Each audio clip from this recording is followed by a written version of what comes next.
សូមជូនរឿងវិមានព្រលឹងឯកាសំណល់ស្នេហ៍ខ្មោចនាងនីខេត្តកំពតគឺជាដែនដីដ៏ស្រស់ត្រកាលមួយនៃព្រះរាជាណាចក្រកម្ពុជាដែលល្បីល្បាញដោយសារទិដ្ឋិភាពដ៏ត្រជាក់នៃភ្នំបូកគោព្រមទាំងក្លិនក្រអូបឈ្ងុយនៃម្រេចតាមីនអូជីរ៉ូប៉ុន្តែហួសពីភាពល្បីល្បាញនេះទៅគឺមានជ្រុងងងឹតមួយដែលត្រូវបានលាក់បំពិតដោយវង្កនិននៃភាពស្ងាត់ជ្រងំនោះគឺជាផ្ទះវីឡាបារាំងបុរាណមួយដែលគេបោះបង់ចោលតាំងពីសម័យសង្គ្រាមមកលះវាលាក់ខ្លួនយ៉ាងស្ងៀមស្ងាត់នៅតំបន់ដាច់ស្រយាលមួយក្បែរជើងភ្នំដែលគ្មាននរណាម្នាក់ហ៊ានចូលក្បែរឡើយក្រុមយុវជន3នាក់គឺសាក់អ្នកដឹកនាំរឿងលីដាអ្នកថតរូបនិងប្រតិបត្តិការកាមេរ៉ានិងសូវ៉ាន់អ្នកបច្ចេកទេសសំឡេងបានសម្រេចចិត្តបោះបង់ចោលភាពអ៊ូអរនៃទីក្រុងភ្នំពេញដើម្បីស្វែងរកទីតាំងដ៏ព្រឺព្រួយនេះសម្រាប់ការថតភាពយន្តខ្លីបែបរន្ធត់របស់ពួកគេតើឯងប្រកាសទេសាក់ថាយើងគួរតែមកទីនេះលីដាដែលតែងតែមានវិញ្ញាណទី6ខ្លាំងជាងគេបានសួរឡើងទាំងសំឡេងក្រលួតនាងឈរក្បែររថយន្តជីបដែលពេញទៅដោយឧបករណ៍ថតគុណហើយភ្នែករបស់នាងបានសម្លឹងមើលទៅផ្ទះវីឡាដ៏ខ្ពស់ត្រដែតនោះដោយមានអារម្មណ៍មួយដែលពិបាកនឹងពន្យល់ផ្ទះវីឡានោះត្រូវរំពាត់ទៅដោយវល្លិរុក្ខជាតិពណ៌បៃតងខ្មៅនិងពោរពេញទៅដោយស្លាកស្នាមនៃការវេលាដ៏យូរលង់ជញ្ជាំងអ៊ីតពណ៌សដែលធ្លាប់តែលេចធ្លោពេលនេះបានប្រែជាប្រភេទទ្រុឌទ្រោមហើយកញ្ចក់បង្អួតជាច្រើនបានបែកបាក់អូស្ត្រាលីទុកឲ្យផ្ទៃខាងក្នុងងងឹតលិចលង់ដោយស្រមោលវាហាក់ដូចជាព្រលឹងនៃផ្ទះនេះត្រូវបានជាប់ឃុំឃាំងនៅក្នុងអតីតកាលដ៏គ្រំក្រៀមសាក់បានតបដោយសម្លេងប្រកបដោយភាពជឿជាក់នេះជាទីតាំងដ៏ល្អឥតខ្ចោះលីដាយើងត្រូវការភាពភ័យរន្ធត់ពិតប្រាកដសម្រាប់ទស្សនិកជនគេនិយាយថាផ្ទះនេះត្រូវបានគេបោះបង់ចោលតាំងពីមុនសម័យប៉ុលពតមកម្លេះដោយសារតែរឿងស្នេហាត្រីកោណដ៏សោកសៅមួយហើយក៏ដោយសារតែរឿងខ្មោចលងរាប់ទសវត្សរ៍ដែរសុវណ្ណកាត់ចង្កូតកាមេរ៉ាសម្លេងរបស់គេហើយលន់មកតិចខ្ញុំលឺថាអ្នកភូមិហៅវាថាវិមាននាងនេះនាងជាខ្មោចស្រីដែលតែងតែលងបន្លាយបុរសណាដែលហ៊ានចូលទៅក្នុងបន្ទប់គេងរបស់នាងពេលកំពុងតែរៀបចំអីវ៉ាន់សាក់បានដើរទៅរកមាត់ទ្វារដ៏ធំដែលធ្វើអំពីឈើកកហើយស្រាប់តែមានសំឡេងមួយបានលាន់ឮឡើងពីក្រោយកំពតផ្កាចាស់ចាស់ណែកូនតើកូននឹងធ្វើអីនៅទីនោះតើអាចារ្យចាស់ម្នាក់ដែលមានពុកមាត់ផសនិងពាក់អាវខ្មៅប្រហែលជាអ្នកចាំព្រៃឬអ្នកភូមិដែលនៅក្បែរនោះបានលេចមុខឡើងទាំងកែវភ្នែកដ៏មុតស្រួយអត់អីទេលោកតាសាក់ឆ្លើយទាំងញញឹមពួកខ្ញុំមកថតគុណខ្លីមួយស្ដីពីប្រវត្តិសាស្ត្រវិឡានេះបន្តិចបន្តួចប៉ុណ្ណោះតាអាចារ្យសម្លឹងមើលពួកគេម្ដងទៀតហើយភាពញាប់ញ័របានបង្ហាញឡើងក្នុងសំឡេងរបស់គាត់កន្លែងនេះមានម្ចាស់ហើយកូនវាមិនមែនជាកន្លែងរបស់មនុស្សរស់នៅទេព្រលឹងនាងនេះនៅតែយំរាល់យប់សុំយុត្តិធម៌នាងមិនចូលចិត្តភ្ញៀវណាដែលចូលរំខានការរងចាំរបស់នាងទេចូលទៅបានប៉ុន្តែត្រូវចាំថាកុំប៉ះពាល់វត្ថុដែលធ្វើអំពីសូត្រនិងកុំថតរូបនាងនៅមុខកញ្ចក់ទ្រុឌទ្រោមនោះបន្ទាប់ពីនិយាយចប់លោកតាអាចារ្យក៏ដើរបាត់ទៅក្នុងព្រៃធ្វើឲ្យក្រុមទាំង3មានអារម្មណ៍ព្រឺសម្បូរយ៉ាងខ្លាំងយើងគូតែឃ្លីងគិតថាយើងគូតែស្ដាប់គាត់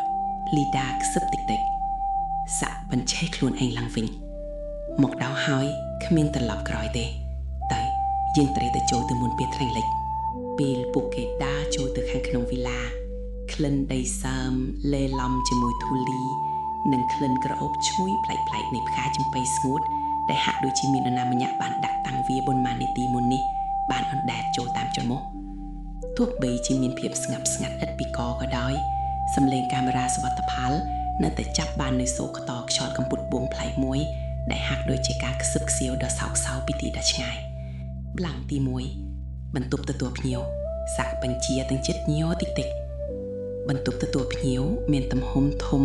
ហើយត្រូវបានតុបតែងលម្អដោយស្នាដៃជាងចម្លាក់បែបបារាំងបុរាណគ្រឿងសង្ហារិមជាច្រើនត្រូវបានគ្របដោយដំណាប់សំពត់ពណ៌សធំធ្វើឲ្យវាមើលទៅដូចជាភ្នូររបស់របបប្រើប្រាស់ដែលត្រូវបានគេបំភ្លេចចោលលីដាព្យាយាមតម្រឹងពន្លឺតាមបង្អោតដែលបែកហើយនាងក៏ឃើញអ្វីមួយជាលើចិញ្ចើមវាគឺជារូបថតមួយសន្លឹកជាស្រីស្អាតកាលពីចំនួនឆ្នាំ1960នាងមានសក់វែងឡាប់បបោរបត់ក្រហមឆ្អោងហើយនាងស្លៀកសម្លៀកបំពាក់សូត្រពណ៌សយ៉ាងប្រណិតសាក់មើលរូបនេះប្រហែលជានាងនេះហើយលីដាខ្សឹប នៅពេលសាក់ងាកទៅមើលលីដាក៏ដកដៃចេញពីជើងចាំងព្រោះនាងមានអារម្មណ៍ថាមានអ្វីមួយយ៉ាងត្រជាក់ខ្លាំងបានស្ទាបដៃនាងសម្លឹងមើលទៅរូបថតនោះម្ដងទៀតហើយស្រាប់តែឃើញថាភ្នែករបស់នាងក្នុងរូបថតហាក់ដូចជាកំពុងសម្លឹងមកនាងវិញជាមួយនឹងភាពសោកសៅយ៉ាងជ្រាលជ្រៅរំពេចនោះសុវណ្ណដែលកំពុងតែដាក់មីក្រូហ្វូននៅចិន្តាចាស់បានស្រែកឡើងមានអ្វីមួយយ៉ាងធ្លាក់ពីជាន់លើពួកគេទាំង3នាក់បានស្ទុះទៅមើលហើយឃើញតែរូបថតមួយសន្លុកទៀតធ្លាក់ចុះមកវាមិនមែនជារូបថតទេតែជាកូនក្រមុំអាយ៉ងផាប់ផេតទូចមួយដែលពាក់សម្លៀកបំពាក់សូត្រពណ៌សដូចរូបនាងនេះកូនអាយ៉ងនោះគ្មានក្បាលទេប៉ុន្តែមានក្លិនក្រអូបឈ្ងុយនៃផ្កាចំប៉ីកាន់តែខ្លាំងឡើងតាអាចារ្យប្រាប់ថាកុំប៉ះពាល់វត្ថុដែលធ្វើអំពីសូត្រសាក់និយាយទាំងសំឡេងញ័រតែយឺតបៀលទៅហើយសុវណ្ណបានរើសអាយ៉ងនោះរយទៅហើយ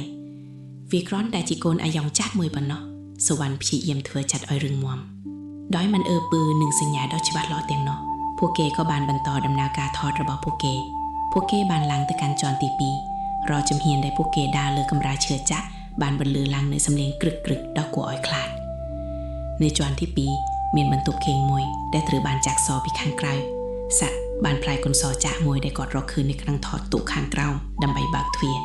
ពេលទ្វារត្រូវបានបើកក្លិនផ្កាចំប៉ីក៏បានផ្ទុះឡើងយ៉ាងខ្លាំងក្លារហូតធ្វើឲ្យពួកគេពិបាកដកដង្ហើមពន្លឺព្រះអាទិត្យលិចបន្តិចបន្តួចបានចាំងចូលតាមបង្អួយហើយចំលើកញ្ចក់ទូកសម្អាតដ៏ធំមួយកញ្ចក់នោះមិនមែនជាកញ្ចក់ធម្មតាទេវាមានស្នាមព្រះហើយមើលទៅដូចជាមានភាពងងឹតមួយប្រភេទនៅក្នុងនោះប្លង់ចុងក្រោយឈុតឆាកក្នុងបន្ទប់គេងនេះសាក់និយាយលីដាអញត្រូវថតកញ្ចក់នោះឲ្យបានច្បាស់លីដាបានលើកកាមេរ៉ាហើយពេលនាងតម្រង់ទីស្ដារទៅកញ្ចក់នាងក៏ស្រាប់តែមានអារម្មណ៍ថាត្រជាក់នៅត្រង់កញ្ចឹងខរបស់នាងវាមិនមែនជាភាពត្រជាក់នៃខ្យល់ទេតែជាអារម្មណ៍ដែលដូចជាមាននរណាម្នាក់កំពុងឈរនៅពីក្រោយនាងចាំបន្តិចលីដាខ្សឹបនៅក្នុងកែវកាមេរ៉ារបស់នាងដែលត្រូវសម្លឹងមើលទៅកញ្ចក់នាងមិនបានឃើញរូបភាពឆ្លុះបញ្ចាំងរបស់នាងទេជំនួសមកវិញនាងឃើញសម្រស់ស្ត្រីម្នាក់ដែលស្លៀកសម្លៀកបំពាក់ស៊ុតពណ៌សប្រឡាក់ឈាមកំពុងឈរនៅពីក្រោយនាងសក់រវែងរបស់នាងនេះបានអណ្ដែតនៅក្នុងខ្យល់ដែលមិនមានលីដាស្រែកខ្លាំងហើយទម្លាក់កាមេរ៉ាចោលកាត់អីលីដាសាក់សួរដោយកាត់ភ័យស្លន់ស្លោខ្មោចនាងនៅពីកំរោយខ្ញុំនាងកំពុងមើលយើងតាមកញ្ចក់សុវណ្ណដែលកំពុងតែកត់ត្រាសំឡេងបានឮសំឡេងមួយចាំងច្បាស់នៅក្នុងកាសរបស់គេវាមិនមែនជាសំឡេងមនុស្សទេតែជាសំឡេងស្រីយំយ៉ាងសោកសៅបំផុតដូចជាកំពុងយំពីបាតបេះដូងអូននៅរងចាំបងនៅទីនេះបងបានក្បត់ពាក្យសច្ចាសំឡេងនោះខ្សឹបតិចជាភាសាបារាំងបុរាណដែលធ្វើឲ្យសុវណ្ណរត់ទៅរកទ្វារដោយភាពភ័យខ្លាចភ្លាមនោះទ្វារបន្ទប់គេងក៏បានបិទខ្ទប់ដោយខ្លួនឯងជាមួយនឹងសំឡេងផ្ទុះដ៏ខ្លាំងក្លាពួកគេត្រូវបានឃុំឃាំងនៅក្នុងវិមានព្រលឹងឯកការនេះហើយភាពភ័យខ្លាចបានធ្វើឲ្យសាក់មានការស្មារតីច្បាស់លាស់គាត់បានចាប់ផ្ដើមពិនិត្យមើលឈិនចាំងនិងវត្ថុបុរាណនៅក្នុងបន្ទប់គាត់បានប្រទះឃើញកំណត់ហេតុចាក់មួយដែលត្រូវបានលាក់នៅក្នុងទូកំណត់ហេតុនោះបានរៀបរាប់ពីជីវិតរបស់នាងនីក្នុងទសវត្សរ៍ឆ្នាំ1950នាងនីគឺជាកូនស្រីដ៏ស្រស់ស្អាតរបស់មន្ត្រីខ្មែរហើយនាងបានលួចលាក់មានទំនាក់ទំនងស្នេហាជាមួយមន្ត្រីបារាំងម្នាក់ឈ្មោះលោកហ្វ្រង់ស្វាពួកគេបានសន្យានឹងគ្នាថានឹងរៀបការប៉ុន្តែហ្វ្រង់ស្វាត្រូវបានបញ្ជាឲ្យត្រឡប់ទៅប្រទេសបារាំងវិញហើយគាត់ក៏បានបោះបង់នាងចោលខ្ញុំកំពុងរងចាំបងត្រឡប់មកវិញតាមការសន្យាប៉ុន្តែបងមិនបានធ្វើវាឡើយអូននឹងរងចាំរហូតដល់សេចក្តីស្លាប់ហើយបើសិនជាបងមិនមកទេអូននឹងយកអ្នកណាដែលហ៊ានចូលមកក្នុងបន្ទប់របស់យើងដើម្បីធ្វើជាគូរបស់អូនជំនួសបងនេះគឺជាប្រយោគចុងក្រោយនៅក្នុងកំណត់ហេតុនោះលីដាដែលនៅឈរជិតកញ្ចក់បានចាប់ផ្ដើមញ័រធួនភ្នែករបស់នាងបានប្រែជាពណ៌ក្រហមឆ្អែវហើយសំឡេងរបស់នាងក៏បានផ្លាស់ប្ដូរទៅជាសំឡេងដ៏គ្រលួចរបស់ស្ត្រីចំណាស់នាងកំពុងតែត្រូវខ្មោចនាងនេះចូលសាក់ជួយខ្ញុំផងសំឡេងលីដាផ្ទាល់បានស្រែកឡើងតែសំឡេងនាងនេះក៏បានគ្រប់ដណ្ដប់មិនអាចទេនាងនឹងក្លាយជាខ្ញុំនាងនឹងរងចាំគាត់ជាមួយនឹងខ្ញុំនាងជាកូនក្រមុំជំនួសខ្ញុំសុវណ្ណភ័យខ្លាចរហូតដល់មិនដឹងធ្វើអ្វីគាត់បានចាប់ផ្ដើមថតសំឡេងការចាប់កំណត់ដ៏អាចារ្យនេះពេលនោះគាត់នឹកឃើញដល់កូនអាយ៉ាងក្បាលដែលគាត់បានយកមកជាមួយនោះគឺជាវត្ថុធ្វើពីសូត្រវាជាអាយ៉ាងសូត្រនាងនេះខ្ញុំដឹងថាអ្នកកំពុងរកគូប៉ុន្តែអ្នកមិនអាចចាប់នាងបានទេសុវណ្ណបានស្រែកខាងខ្លាហើយបានបោះកូនអាយ៉ាងនោះទៅក្នុងកញ្ចក់ទោះជាយ៉ាងណាកូនអាយ៉ាងនោះមិនបានប៉ះកញ្ចក់ទេវាបានអណ្ដែតនៅក្នុងខ្យល់ហើយបានរលាយចូលទៅក្នុងកញ្ចក់ដោយជាផ្សែងភ្លាមនោះកញ្ចក់បានបញ្ចេញពន្លឺពណ៌បៃតងចេញហើយនៅក្នុងពន្លឺនោះពួកគេបានឃើញរូបភាពដ៏ច្បាស់របស់នាងស្លៀកសម្លៀកបំពាក់កូនក្រមុំសូត្រហើយកាន់កូនអាយ៉ាងនោះនាងបានសម្លឹងមើលទៅសាក់នឹងសុវណ្ណជាមួយនឹងស្នាមញញឹមដ៏គួរឲ្យខ្លាច ញាក់បាននាំរបស់ខ្ញុំមកវិញហើយសម្លេងនាងនីបានលាន់លឺឡើងនៅក្នុងបន្ទប់ទាំងមូលឥឡូវនេះខ្ញុំនឹងយកនាងទៅព្រលឹងខ្មោចនាងនីបានប្រឹងប្រែងញាក់ជួទៅក្នុងខ្លួនរបស់លីដារាងកាយរបស់លីដាបានពុតបែនក្នុងទម្រង់ដែលមិនអាចទៅរួចហើយឈាមក៏បានហូរចេញពីមាត់របស់នាងសាក់បានទៀងសូវ៉ាន់ឲ្យដើរថយក្រោយហើយគាត់បាននឹកឃើញដល់ពាក្យរបស់តាអាចារ្យចាស់កុំថតរូបនាងនៅមុខកញ្ចក់ទ្រុឌទ្រោមនោះប្រហែលជាចំណុចខ្សោយរបស់នាងគាត់បានចាប់យកកាមេរ៉ារបស់លីដាដែលធ្លាក់នៅលើដីហើយបានបើក flash ខ្លាំងបំផុតគាត់បានជូតថតរូបលីដាដែលកំពុងទ្រឺខ្មោចចូលនៅមុខកញ្ចក់នោះយ៉ាងលឿនបំផុតคលីពន្លឺ flash ដប់ភ្លឺចែងចាងបានផ្ទុះឡើងហើយសំឡេងស្រែករបស់នាងនេះក៏បានលាន់លឺឡើងយ៉ាងខ្លាំងក្លានៅក្នុងកញ្ចក់រូបភាពនាងនេះបានប្រែទៅជាខ្មៅហើយកញ្ចក់នោះក៏បានផ្ទុះបែកខ្ចាយជាចំណែកតូចៗរាប់មិនអស់ភ្លាមនោះលីដាបានដួលទៅលើអេតនាងដកដង្ហើមញាប់ហើយដឹងខ្លួនវិញភាពភ័យខ្លាចបានគ្រប់ដណ្ដប់លើទឹកមុខរបស់នាងរត់ទៅនាងនឹងត្រឡប់មកវិញសាក់ស្រែកទាំងញ័រខ្លួនពួកគេទាំង3នាក់បានរត់គេចចេញពីវីឡានោះទាំងត្រដាបត្រដួសពេលចុះដល់ជាន់ផ្ទាល់ដីពួកគេបានឃើញស្រមោលស្ត្រីម្នាក់បានរត់តាមបង្អោតដោយមានសម្លេងយំខ្សឹកខ្សួលតាមពីក្រោយពួកគេស្ទុះចូលទៅក្នុងរថជញ្ជីពហើយបើកចេញទៅដោយមិនបានគិតដល់ឧបករណ៍ដែលនៅសល់ក្នុងផ្ទះនោះដែរនៅតាមផ្លូវត្រឡប់ទៅភ្នំពេញវិញពួកគេទាំង3នាក់បានស្ងាត់ស្ងៀមពេលមកដល់ផ្ទះវិញសាក់បានបើកមើលកាមេរ៉ារបស់លីដាពួកគេបានរកឃើញរូបថតចុងក្រោយបំផុតដែលគាត់បានថតវាគឺជារូបថតរបស់លីដាដែលឈរនៅមុខកញ្ចក់នោះប្រេះស្រាំហើយលីដាមើលទៅដូចជាមនុស្សធម្មតាវិញហើយប៉ុន្តែនៅក្បែរលីដានៅក្នុងរូបថតនោះមានរូបភាពប្រលឹងស្ត្រីម្នាក់ដែលស្លៀកសម្លៀកបំពាក់សូត្រពណ៌សអោនមុខចុះក្រោមដែលមើលទៅដូចជានាងនេះកំពុងតែឈរយ៉ាងច្បាស់ហើយសម្លេងដែលសូវ៉ាន់បានថតក៏នៅតែមាននៅសម្លេងខ្សឹបខ្ជិលដ៏សោកសៅរបស់នាងនេះនៅចុងបញ្ចប់នៃខ្សែអាននោះអូននៅតែរងចាំ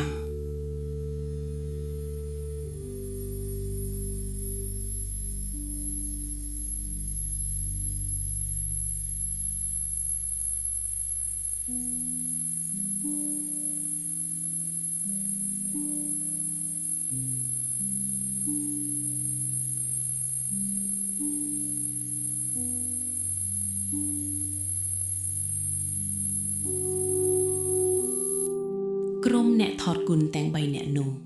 មិនបាននិយាយពីរឿងនេះឲ្យនរណាដឹងឡើយលើកឡើងតែពួកគេបានយកវីដេអូនិងសំឡេងដែលបានថតយកទៅកាត់តជារឿងខ្លីរបស់ពួកគេបានដាក់ចំណងជើងរឿងថាវិមានប្រលឹងឯកាភាពយន្តខ្លីនោះទទួលការចាប់អារម្មណ៍យ៉ាងខ្លាំងពីទស្សនិកជនព្រោះតែរូបភាពខ្មោចនាងនេះដ៏ច្បាស់មួយសន្លឹកដែលពួកគេបានដាក់បញ្ចូលទោះបីជាពួកគេល្បីក៏ដោយពួកគេក៏មិនដែលហ៊ានវិលត្រឡប់ទៅកាន់ខេត្តកំពតម្ដងទៀតឡើយហើយរាល់ពេលដែលពួកគេបានធុំក្លិនផ្កាចំប៉ីពួកគេតែងតែមានអារម្មណ៍ថា